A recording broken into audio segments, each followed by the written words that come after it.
जहां एक तरफ भारत और अमेरिका के बीच टैरिफ को लेकर तनाव बना हुआ है, तो वहीं राष्ट्रपति डोनाल्ड ट्रंप एक भी मौका नहीं छोड़ रहे भारत पर दबाव बनाने का।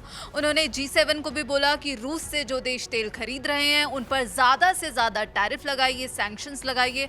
और अब उनकी इसी बात पर चीन का रिएक्शन सामने आया है। चीन ने अमेरिका को अब सीधे सीधे हड़का दिया है। चीन की तरफ से क्या कुछ सामने आया, इसकी ज्यादा जानकारी के लिए हमारे साथ जुड़े हैं चेतन, उनसे जानेंगे। चेतन, अब चीन की तरफ से क्या प्रतिक्रिया सामने आई है? अमेरिकी राष्ट्रपति डोनाल्ड ट्रंप जो लगातार अपनी धमकियां उन्होंने जारी रखी हैं, अब उस पर चीन क्या बोला है?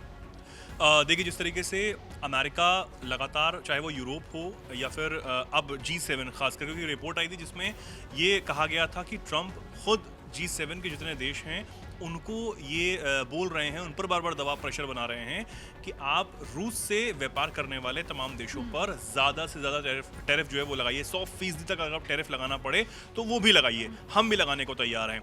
अब रूस से कौन ज़्यादा व्यापार कर रहा है? जिनमें भारत है, और भारत ये कह चुका है कि हमसे ज़्यादा तो चीन करता है, चीन भी है। लेकिन भारत ने अपने तरीके से जवाब दिया है, कूटनीतिक तरीके से। हालांकि हम बहुत ज़्यादा ये बयानों से बचते हैं, चाहे वो हमारा विदेश मंत्रालय हो, हमारे प्रधानमंत्री हों, हम तो खुद कहते हैं हमारी तरफ से तो कोई दिक्कतें हैं ही नहीं, अमेरिका दिक्कतें खड़ी कर रहा है। लेकिन चीन जो है वो हर मोर्चे पर बोल के जो है वो बयान देने की कोशिश करता है, और इस बार भी उसने यही किया है। एक बहुत बड़ा पलटवार जो है वो चीन की तरफ से किया गया है। दरअसल चीन के विदेश मंत्रालय के प्रवक्ता हैं लिन जियान, उन्होंने सीधे तौर पर इसे ये कह दिया है कि भैया ये एक पक्ष का है, धौंस जमाने वाला है, और आर्थिक दबाव बनाने की जो कोशिश है वो लगातार अमेरिका करता हुआ नजर आ रहा है।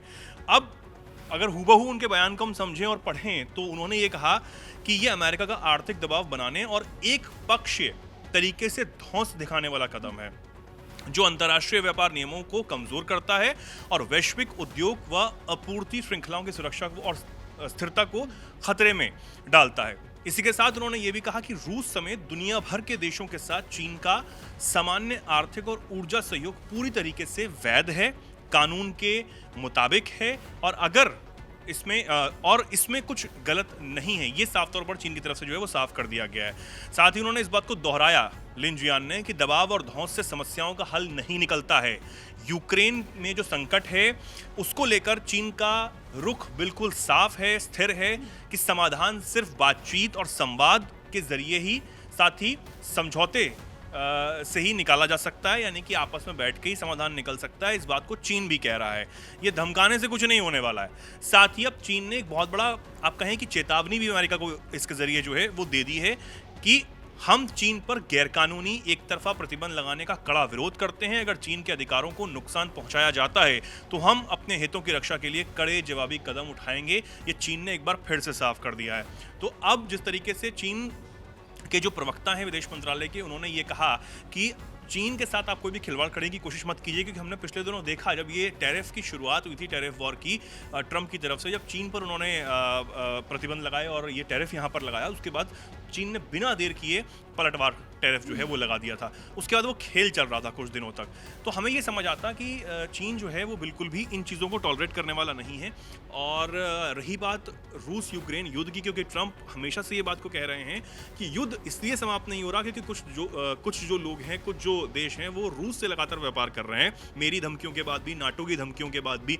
तो चीन ये कह रहा है कि ये धमकाने से हमें तो कुछ नहीं हो जाएगा। यही बात भारत भी कह रहा है कि हमें धमकाने से क्या हो जाएगा। और भारत ने इस बात को कहा भी है कि आप हम पे पेनल्टी टैरिफ लगा रहे हैं, लेकिन हमसे ज़्यादा तो चीन खरीद रहा है। तो चीन पर अब तक कोई टैरिफ जो बात हो रही थी उसको उन्होंने 90 दिनों के होल्ड पर रखा। उसके बाद बहुत ज़्यादा चीन वो करते नहीं हैं। लेकिन जब G7 में इस बात को उन्होंने कहा, नाटो देशों में उन्होंने कहा कि आप उन देशों पर टैरिफ लगाइए, तो चीन का तुरंत इस बात को लेकर जवाब आया कि आप हमसे खिलवाड़ करने की कोशिश मत कीजिए। और ये पूरी तरीके से, एक तरीके से उन्होंने कहा कि ये गैरकानूनी है, एक तरफा प्रतिबंध है, इसको कतई बर्दाश्त नहीं किया जाएगा। और इन चीज़ों को हम आसान भाषा में हम समझें तो ये बात साफ है कि भैया अब ये जो धौंस है, जो दबाव है, जो दादागिरी है, वो नहीं चलने वाली है ट्रंप की, अमेरिका की। और G7 की अगर हम विस्तार से बात करें तो G7 जो है एक तमाम कुछ जो शक्तियां हैं उनका एक समूह है, संगठन है, जिसमें अमेरिका भी है, जिसमें कनाडा है, जिसमें ब्रिटेन है, फ्रांस है, जर्मनी, इटली और जापान जो हैं वो शामिल हैं। इन देशों से बना हुआ ये ग्रुप, जिनको अमेरिका लगातार कह रहा है, इन देशों को लगातार कह रहा है कि आप टैरिफ ज़्यादा से ज़्यादा लगाइए। यही बात जो है वो नाटो भी, क्योंकि कई जो पाबंदियां हैं वो पहले ही रूस पर लगा चुका है, नाटो देशों को और ज़्यादा वो इस बात को जोर देकर कह रहे हैं, यूरोप के तमाम देशों को वो जोर देकर कह रहे हैं, लेकिन उससे कुछ भी हासिल नहीं हो पा रहा और ट्रंप की जो बौखलाहट है वो साफ नज़र आ रही है। हालांकि देखना होगा कि भारत के साथ जो व्यापार बातचीत चल रही है या फिर चीन के साथ चल रही है, कि मैं आपको बता दूं, एक जानकारी दे दूं कि स्पेन में जो है वो दूसरी बार जो बातचीत है वो चीन और अमेरिका की चल रही है, और ऐसे समय में चीन का ये जवाब सामने आना कि हम पर कोई भी दबाव नहीं चलेगा, यानी कि स्पेन में अगर चीन को दबाने की कोशिश की जाती है तो वहां भी वो उस तरीके से जवाब देने की कोशिश करेगा। बिल्कुल। और अभी जो चीन की तरफ से बयान आया है, उससे पहले भी चीन ने एससीओ में यही बोला था कि किसी भी देश की दादागिरी नहीं चलेगी, और अब जब ट्रंप की चेतावनी आई तो तब भी चीन ने पलटवार करते हुए कहा कि किसी भी देश और अमेरिका जो दबाव बना रहा है उसकी धौंस नहीं चलेगी। और वहीं पर भारत और रूस भी इसी तर्ज पर बयान देते हुए नजर आए।